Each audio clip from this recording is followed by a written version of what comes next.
कैसे हैं आप सब लोग। आपके चैनल ज्ञान क्लासेस में आपका स्वागत है। जैसा कि आप स्क्रीन पर देख रहे हैं, कुछ मोटिवेशन लाइन के साथ हम अपनी लिखी हुई लिखावट में विफलता तब तक आपको हरा नहीं सकती जब तक आप उसे मान नहीं लेते। ठीक है दोस्तों, तो आज की शुरुआत हम आगे का करते हैं। जैसे हमारे पहले 7 क्वेश्चन हम कर चुके थे, फिर उसके बाद हमारी आप पहली वीडियो में देख सकते हैं 7 क्वेश्चन हम कर चुके थे जो एक पहली सीरीज से रिलेटिव थे, जिसमें मैं आपको बता देता हूं जो हमारे जनसंख्या पर आधारित प्रश्न थे। ठीक है दोस्तों, नेक्स्ट हमारा परीक्षा तथा छात्रों पर आधारित प्रश्न ये आ रहे हैं हमारे। जैसे क्वेश्चन नंबर 8, 9, 10, 11, 12, 13, 14, 15, 16, 17, 18। तो ये 18 क्वेश्चन है। तो हमारी जो आज की सीरीज चलेगी मेरे आपके, हम इसे 18 तक आपको कर ले हैं। ये जो है आपके 8 से लेके जो 17 लिख रखे हैं, हम इसे 18 कर देते हैं।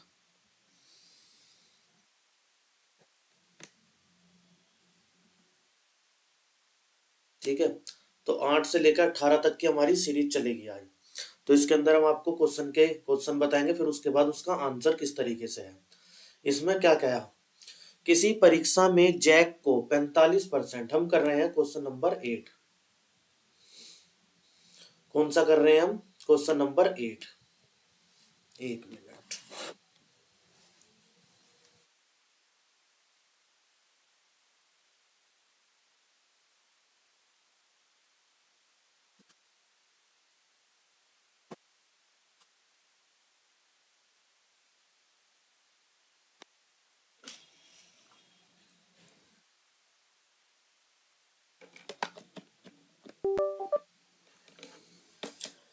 हम कर रहे हैं दोस्तों क्वेश्चन नंबर 8।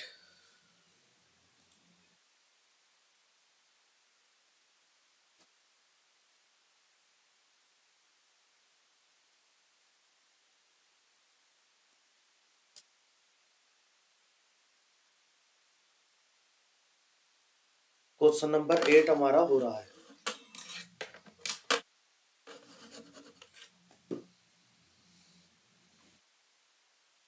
जिसमें आप देख सकते हैं, किसी परीक्षा में जैक को 45% अंक प्राप्त हुए। कितने परसेंट, 45% अंक प्राप्त हुए और वह 18 अंकों से अनुत्तीर्ण हो गया।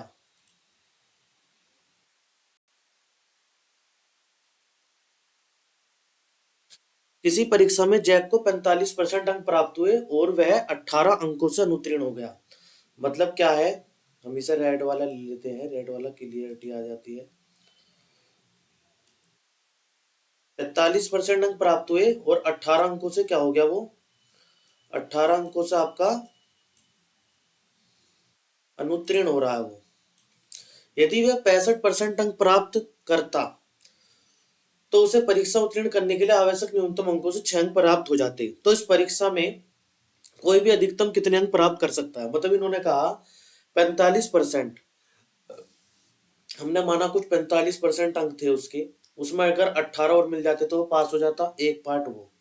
दूसरा पार्ट बनता है, अगर 65% अंक उससे प्राप्त होते हैं तो वह 6 अंक ज्यादा हो जाता है। मतलब अगर हम 65% में मान लो उन्हें 75 अंक प्राप्त करे, उसमें से हम उसके 6 हटा दें तो कितने बचे, 69 पाके भी वो पास हो जाते हैं। एक एग्जाम्पल, अब इसी क्वेश्चन को हम समझने की कोशिश करते हैं कैसे होता है। आइए,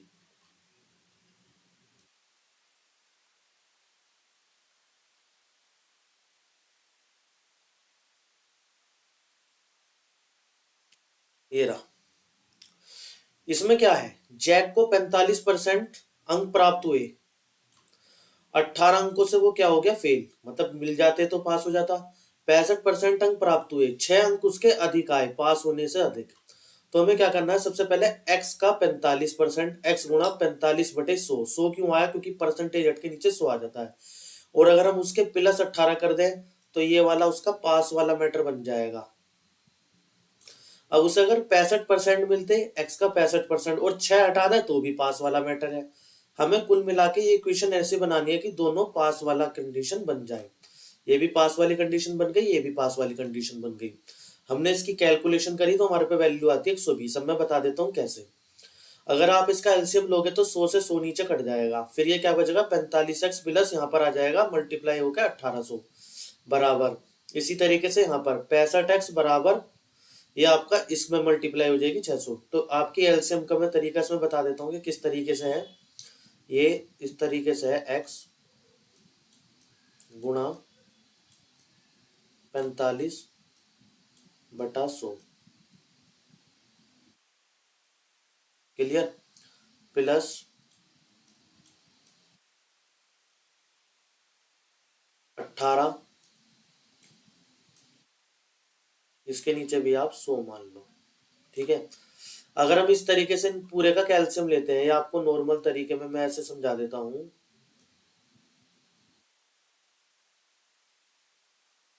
और इजी तरीके से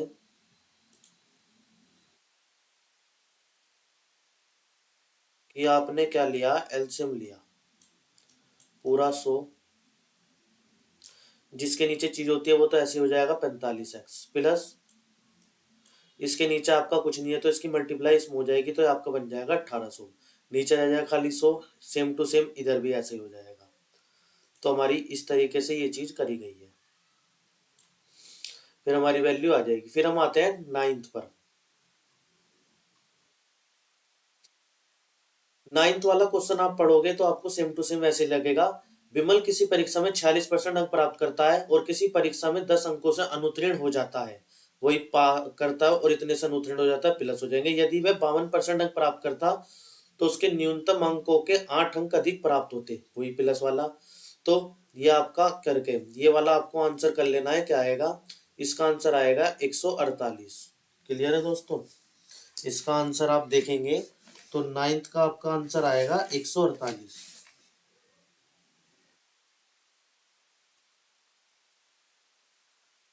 फिर आते हैं हम 10th में।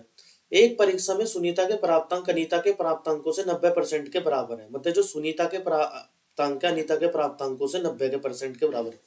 मतलब सुनीता का संबंध कौन से किससे है, अनीता से। फिर उसके बाद कह रहा है जबकि अनीता के प्राप्तांक, जो अनीता के प्राप्तांक है वो विनीता के प्राप्तांकों से 110 के बराबर है। मतलब विनीता का अनीता से संबंध है, अनीता का फिर सुनीता का अनीता से संबंध है। ये चीज आपको समझनी है। यदि परीक्षा में सुनीता के प्राप्तांक, किसके प्राप्तांक दे रखे हैं, सुनीता के दे रखे हैं 198, तो विनीता के प्राप्तांक ज्ञात कीजिए। हमें अब कंपेयर कराना है इसमें। कंपेयर 10वां, आपका 10वां क्वेश्चन ये रहा। सुनीता, पहले नाम लिख लो तीनों। पहले हमें तीनों नाम लिख लेने हैं। सुनीता, अनीता, विनीता। विनीता थी x, जो अनीता थी वो विनीता का 110% थी, वही आ गया। और जो सुनीता थी अनीता का 90% थी। तो x का 110% इतना पार्ट तो आएगा ही आएगा, इसके मल्टीप्लाई में 90%। इन्होंने कहा 198 नंबर इसे मिल रहे हैं, तो हमने क्या करा, हमने ये वाला पूरा पार्ट x का 110%, x गुणा 110/100 गुणा 90%, 90/100 बराबर 198 के बराबर रख दिया। तो जब आप इसकी कैलकुलेशन करोगे तो आपका 200 आंसर आ जाएगा। क्लियर। 11 पर आते हैं हम। दो छात्रों ने एक प्रवेश परीक्षा में भाग लिया। उनमें से एक ने दूसरे से 15 अंक अधिक प्राप्त करे और उसके अंक उनके अंकों के योगफल के 80% के बराबर है। तो उनमें से प्रत्येक द्वारा प्राप्त अंक ज्ञात करें। मतलब उन्होंने क्या कहा, दो छात्रों ने प्रवेश परीक्षा में भाग लिया। एक ने एक से 15% अंक अधिक प्राप्त करे, एक के x मान लो, एक के x प्लस 15 मान लो। तो उनके अंकों का योगफल, अंकों का योगफल मतलब एक के x थे, एक के x प्लस 15 थे, तो x प्लस 15 2x प्लस 15 हो जाएगा और उनका योगफल 80% के बराबर। अब हम आते हैं इसके आंसर पे। आंसर हमने कैसे करा है 11। पहला दूसरा, एक एक्स प्लस 15, दोनों का योगफल। पहले दोनों का सबसे पहले करो आप योगफल, सबसे पहले करो दोनों का योगफल। दोनों का योगफल करने के बाद आपके पास वैल्यू आ जाएगी 2x प्लस 15। फिर हम क्वेश्चन धरते हैं भाई, हम किसी एक का वो करके ले लेते हैं। x प्लस 15 बराबर दोनों के योगफल का 80% पार्ट करोगे तो आपके पास 5 आ जाएगा। अब उनसे उन्होंने पूछा हमसे पहले और दूसरे का, केवल पहले का पूछते हैं तो 5, दूसरे का पूछते हैं तो 20 आ जाता, लेकिन उन्होंने दोनों का पूछा, पहला और दूसरे का। तो एक का 5, एक का 20, 11 में दोबारा जाते हैं। ये रहा। इन्होंने क्या कहा, उनमें से प्रत्येक द्वारा प्राप्त अंक ज्ञात करें, 5 और 20, खत्म। ये वाला 12। एक कक्षा में 82% छात्र उत्तीर्ण हुए और उनमें से 2% छात्रों को पुनः परीक्षा की श्रेणी में रखा गया। अनुत्तीर्ण हुए छात्रों की संख्या 592। कक्षा में छात्रों की कुल संख्या बताइए। मतलब 82% छात्र उत्तीर्ण हो रहे हैं, 2 को पुनः परीक्षा की परीक्षा में रखेगा। हम मानते हैं पास हो गया एक तरीके से। अनुत्तीर्ण हमारे पे 592। कक्षा में छात्रों की कुल संख्या कितनी है, 12वें पाते हैं हम। या ये x माइनस 82% पास हो चुके हैं, वो कर दिए। मतलब टोटल नंबर में से हमने माइनस कर रहे हैं 82%, ये प्लस 2% वे भी पास मान लिए। तो हमने मान लो ये 100 होता, इसमें से पास वाले हमने हटा लिए, तो अनुत्तीर्ण कितने हैं, 592। ये कंपेयर करने वाली बात है। 82% पास थे, 82x/100। 2% पास हमने मान लिए थे, 2x प्लस 100। टोटल माना था हमने x में से हमने माइनस कर लिया 592। जब आप इस वैल्यू को वो करोगे तो टोटल आपकी ये चीज करके आएगी 3700। अब ये चीज है, आया कैसे, 100 इसका एलसीएम ले लिया, इसके नीचे कुछ नहीं है, तो इसे 100 की इसमें मल्टीप्लाई करेंगे। 100x माइनस 100 से 100 कट गया, तो 82x प्लस 100 से 100 कट गया, 2x बराबर 592। अब इसकी क्रॉस मल्टीप्लाई हो जाती है आपकी, इसके नीचे 1 मानेंगे। क्रॉस मल्टीप्लाई होने के बाद ये 100 इधर चला जाएगा, ये वैल्यू इधर रह जाएगी। जब इसे कट करोगे आप 592 गुणा 100, इधर आपका ये 16 बचेगा। 84x में से 100x गए, तो अब 100x में से 84x गए, तो आपका 16 बचा। जब आप इसे कैलकुलेट करोगे तो 3700, 12 का। इन्होंने पूछा कक्षा में छात्रों की कुल संख्या 3700। 13, किसी परीक्षा में उत्तीर्ण होने के लिए टोनी को न्यूनतम 40% अंक प्राप्त करने चाहिए, तो उसे 120 अंक प्राप्त हुए। 40% अंक प्राप्त करने थे, प्राप्त कितने हुए, 120 अंक। 30 अंकों से अनुत्तीर्ण हो गया तो पूर्णांक ज्ञात करें। 13 में आते हैं, ये सिंपल नॉर्मल पीछे जैसा ही है। 40% उसे वो करने थे। 13 क्वेश्चन दोबारा देखते हैं, हम देखें एक बार। 40 अंक प्राप्त करने चाहिए थे, मतलब 40% होने चाहिए थे। 120 अंक प्राप्त हुए, 30 अंकों से अनुत्तीर्ण हो गया, तो जो अनुत्तीर्ण हो रहा है उसे प्लस कर दिया जाए। 40% प्राप्त करने थे, इससे अनुत्तीर्ण हो गया प्लस, तो 150 गुणा इसका 40% का नीचे का 100 इधर आ गया, 40 इधर आ गया डायरेक्ट, क्योंकि बहुत जल्दी क्वेश्चन होता है इस टाइप से। आप इसे 1 0 से 1 0 गई, 2 दूनी 4, 2 पंजे 10, फिर 2 सत्ते 14, 2 पंजे 10, 75 की 5 में करोगे 375, आंसर 13।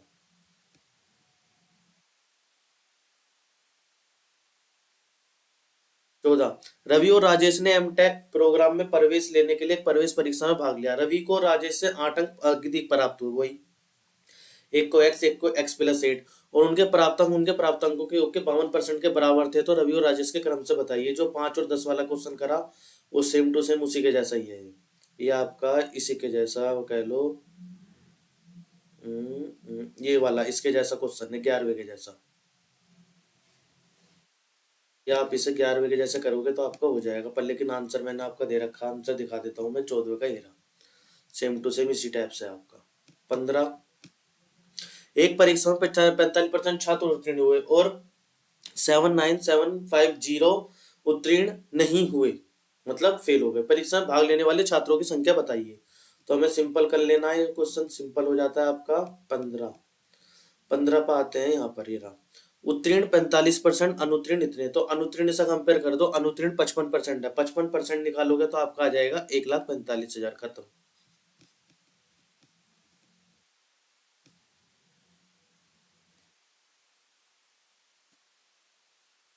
16, एक परीक्षा में 80% छात्र भौतिक विज्ञान में, 70% छात्र रसायन विज्ञान में उत्तीर्ण हुए, मतलब कुछ भौतिक विज्ञान कुछ रसायन विज्ञान में पास हुए। 15% छात्र दोनों विषयों में अनुत्तीर्ण हो रहे, फेल हो रहे हैं। यदि 325 छात्र दोनों विषयों में उत्तीर्ण हुए, मतलब हमें 2 सब्जेक्टों का वो दे दिया। एक परीक्षा में 80% छात्र भौतिक विज्ञान में, 70% छात्र रसायन विज्ञान में, ये पास वाला पार्ट अलग। 15% दोनों विषयों में फेल हो रहे हैं, और 325 छात्र जो संख्या दे रहा है इसमें परसेंटेज नहीं लिख रहा है। 325 छात्र दोनों विषयों में उत्तीर्ण हो रहे हैं, पास हो रहे हैं। तो परीक्षा में भाग लेने वाले छात्रों की कुल संख्या बताइए। 16 क्वेश्चन। क्वेश्चन नंबर 16, भौतिक विज्ञान में 80%, रसायन विज्ञान में 70% क्या हो रहे हो, उत्तीर्ण। और पास कितने हो रहे हैं दोनों में, 325, और 15% अनुत्तीर्ण। सबसे पहले ये निकालो ये वाला पार्ट निकालो आप इसमें, उत्तीर्ण वाला, क्योंकि कंपेयर 325 से करना है ना, तो 80 प्लस 70 150। 100 में से ये 15 गए तो 85, 150 में से 85 गया तो 65%। ये आपके आ गए उत्तीर्ण वाले छात्र।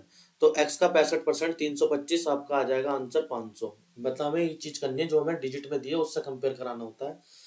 दोबारा बता देता हूँ, इन दोनों का टोटल करा, 100 में से ये अनुत्तीर्ण वाले माइनस कर दिए तो हम पे उत्तीर्ण छात्रों का परसेंटेज आ गया।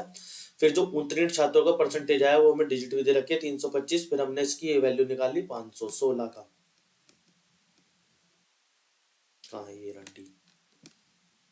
इन्होंने क्या लिया, परीक्षा में भाग लेने वाले छात्रों की कुल संख्या बताइए। कुल संख्या आ जाती है 17। एक विद्यार्थी को परीक्षा में उत्तीर्ण होने के लिए 40% अंक प्राप्त करना आवश्यक है। 70 अंक मिले और 20 अंकों से अनुत्तीर्ण हो गया। ये सेम टू सेम उसके जैसा 17 नॉर्मल है। इसे 40% भी के इतने से हो गया। ये ऊपर जैसे अपने अभी ये वाला करा है, कहाँ गया, ये वाला इस टाइप का क्वेश्चन है। 18, राहुल, ये वाला क्वेश्चन बढ़िया है। राहुल को 4 विषयों में परीक्षा देनी थी। पहले 3 विषयों में प्रत्येक का पूर्णांक 50 था। पहले 3 विषयों में प्रत्येक का पूर्णांक 50, तो 3 का कितना हो जाएगा 150, जिनमें राहुल ने औसतन 60% अंक प्राप्त किए, मतलब 150 में से उसके 60% आए। चौथे और अंतिम विषय में राहुल ने 54 अंक प्राप्त किए थे। 54 अंक बता दिए, लेकिन ये नहीं बताया कि वो कितने नंबर का पेपर था। और उसके कुल प्राप्त अंकों का प्रतिशत 64, जो अगर हम 150 का 60% निकालेंगे और प्लस 54 इन्हें प्लस कर लेंगे तो ये किसके बराबर हो जाएगा, 64 के। चौथे विषय के लिए पूर्णांक कितना है, आते हैं 18 में आ जाइए। 3 विषय का पूर्णांक 150, प्राप्त कितने 60%, 60% ने पहले निकाल लिया 90। चौथे विषय में 54 अंक। टोटल प्राप्तांक प्रतिशत जो लास्ट में इनका और इसका टोटल बैठेगा वो कितना 64% के बराबर। तो 90 प्लस 54, फिर नीचे आए, फिर 150 ऊपर था और इसका हमें पता नहीं तो हमने इसे y मान लिया। और किसके बराबर है 64% के, 64/100, मतलब पहले इनका 60% 90 वो यहाँ रखा, फिर 54 चौथे का दे रखा, फिर नीचे इन तीनों का पूर्णांक हमें पता है 150 था, इसका नहीं पता तो इसका y मान लेंगे। और किसके परसेंट के बराबर है, ये हटा दीजिए आप यहाँ से, इससे कंफ्यूजन हो रहा है तो ये हटा दीजिए। और ये किसके परसेंट के, 64 के बराबर है। अब इसकी मल्टीप्लाई हो जाएगी, क्रॉस मल्टीप्लाई, 100 की इसमें हो जाएगी और इसकी इसमें हो जाएगी। अगर हम करें इसकी मल्टीप्लाई तो आपका इस टाइप से आ जाएगी, 90 की 54 में कर लो पहले 144, 150 वाई, 150 प्लस वाई गुणा 100 बराबर 64। तो आप इसे कर लोगे 14,400, इधर करोगे तो ये, तो 75 आपका आंसर आ जाएगा 18।